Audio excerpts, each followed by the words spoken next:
Hier était ma dernière sortie en tant que manifestant et orateur invité au Parlement de Québec.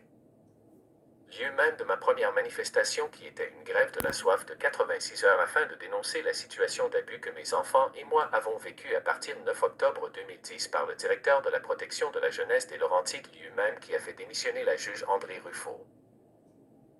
Hier, la marche était organisée par Karine Simard et pour la première fois, un médecin, le Dr Béliveau, était présent non seulement en tant que manifestant mais aussi en tant qu'orateur et témoin d'abus du système envers les enfants. J'étais heureux de voir que malgré qu'une dame mal intentionnée qui était co-organisatrice au départ de l'événement et qui a tout fait pour canceller cette journée en fabulant un certain danger que l'événement a quand même eu lieu. Je quitte sans regret le chemin du militantisme. Depuis fort longtemps, je sais que rien ne sert de tourner en rond devant un établissement vide un week-end. Tout changement passe par les tribunaux.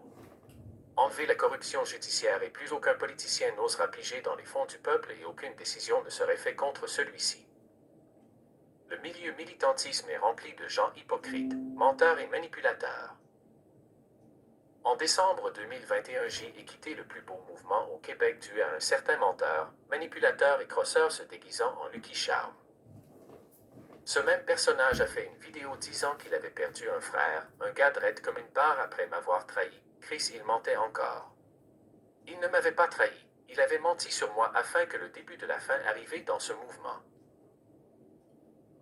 Maintenant qu'il a réussi sa mission, il s'est entouré de gens hypocrites tels que l'abuseur et harceleur de femmes Patrick Dupuis et le double Desjardins afin de tenter de discréditer les années que j'ai sacrifiées pour aider 128 familles aux prises avec le DPJ. Je sais bien que leurs paroles ne valent rien. Ce qui est important pour moi est que j'ai le respect de gens tels que le Doc Mayou ainsi que de plusieurs juges et surtout de 2 jurys.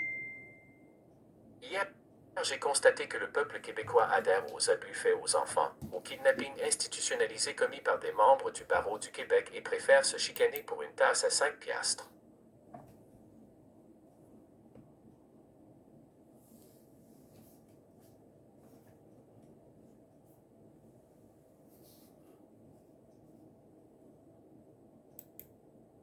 Même les parents qui braillent sur les gros passés du DPJ ne se lèvent pas pour leur enfant.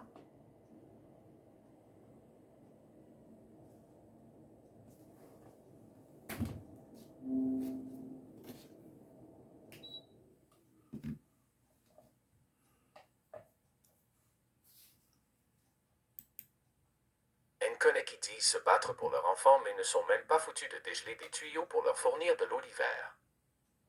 Bref, le Québec ébine sur son oreiller.